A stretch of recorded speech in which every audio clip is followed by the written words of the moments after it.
What do you think of when you hear K-drama heroine? Is it a poor, sweet girl crying in the rain, waiting for a handsome CEO to rescue her? For a long time, that was the standard. A formula for success, built on innocence and tragedy. But look closer. That damsel in distress has been quietly evolving. She's traded her tears for a detective's badge, her helplessness for a CEO's chair, and her patient suffering for cold, hard revenge. This isn't just a change in character. It's a reflection of a changing nation. A journey from the tragic candy girl to the unapologetic trailblazer who now dominates our screens. This is the evolution of women in Korean dramas.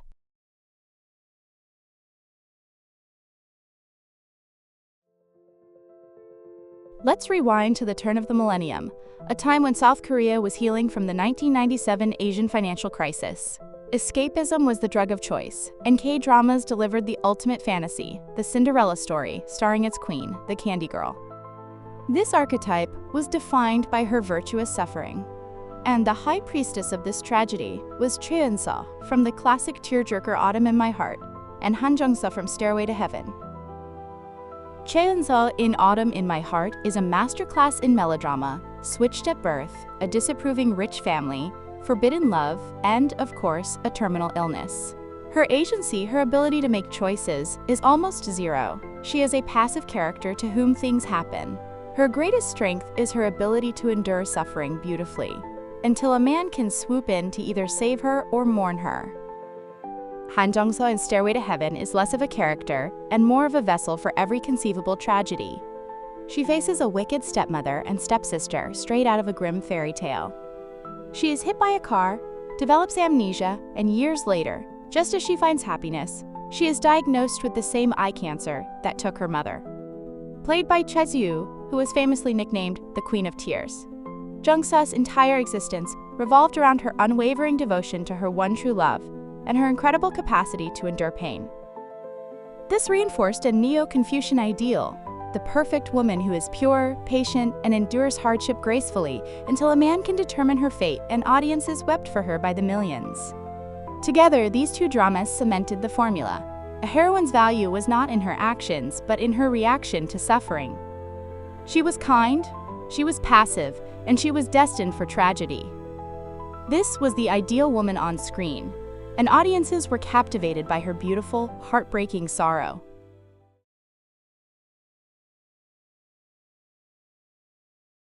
After an ocean of tears and idealized fantasies, the dam of perfection was about to break. The mid-2000s triggered a cultural earthquake, and its epicenter was realism. In 2005, a pastry chef named Kim Samsun kicked the door down and shattered the stained glass image of the K-drama heroine. My Lovely Samsun was revolutionary because its main character was normal. Kim Samsun was almost 30, stressed about her career, and openly insecure about her weight. She was the anti-candy girl. Her primary goal wasn't just to win a man's love. It was to get a loan to open her own pastry shop. For the first time, millions of Korean women saw their own anxieties and ambitions reflected on screen. She yelled, she got drunk, she debated the meaning of life, and she did it all while being incredibly, hilariously relatable. Kim Samsun proved that a woman didn't have to be a perfect, suffering victim to be loved. She just had to be herself. This was the spark that lit the fire. Just 2 years later, that spark of independence became a wildfire with Ko Eun-chan in Coffee Prince. Ko Eun-chan takes the fight for survival to a whole new level. As the breadwinner for her family, she literally sheds her female identity, posing as a boy to get a job. This wasn't just a quirky plot device. It was a powerful statement on economic desperation and gender roles. She wasn't waiting for a prince. She was working tirelessly to be her family's provider. Together, Samsun and Eun-chan signaled a monumental shift. The K-drama heroine was no longer an ideal to aspire to, but a mirror reflecting the real, hardworking women in the audience. If the 2000s gave women a voice, the 2010s gave them an office, and a corner one at that. The new theme wasn't just survival, it was excellence.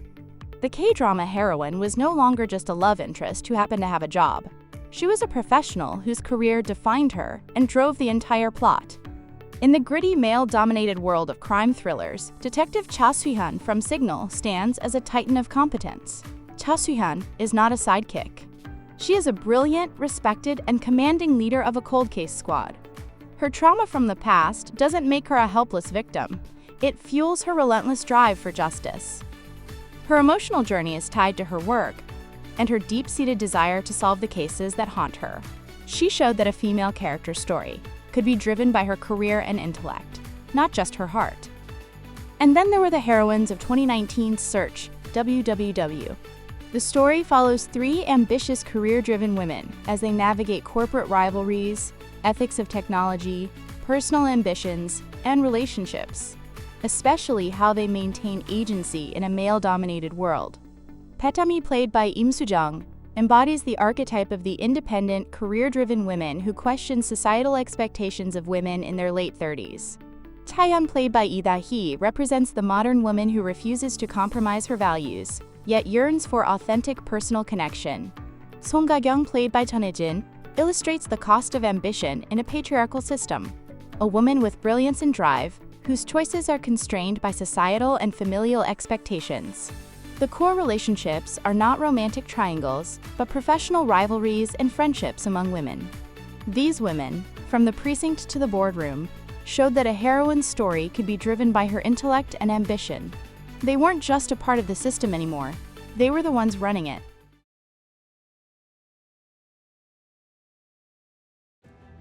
And that brings us to today.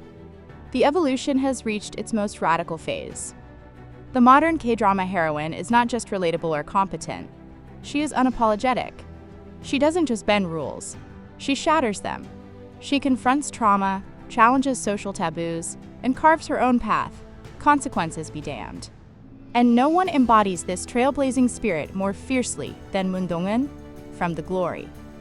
Moon Dong-eun is the complete antithesis of the candy girl, who would have nobly forgiven her bullies. She spends nearly 2 decades meticulously planning their destruction. She is not a heroine seeking justice. She is an anti-heroine, executing a flawless revenge. She operates in a moral gray zone, and the narrative never judges her for it. She is not looking for a prince to save her. She is the architect of her own intricate and terrifying destiny. From a damsel defined by her tears to a mastermind defined by her will, the women of K-dramas reflect a changing world. They are no longer just waiting for a happy ending written by someone else. They are grabbing the pen and writing it themselves. The revolution is here, and we can't wait to see who they become next. What's your favorite era of K-drama heroines? Let me know in the comments below.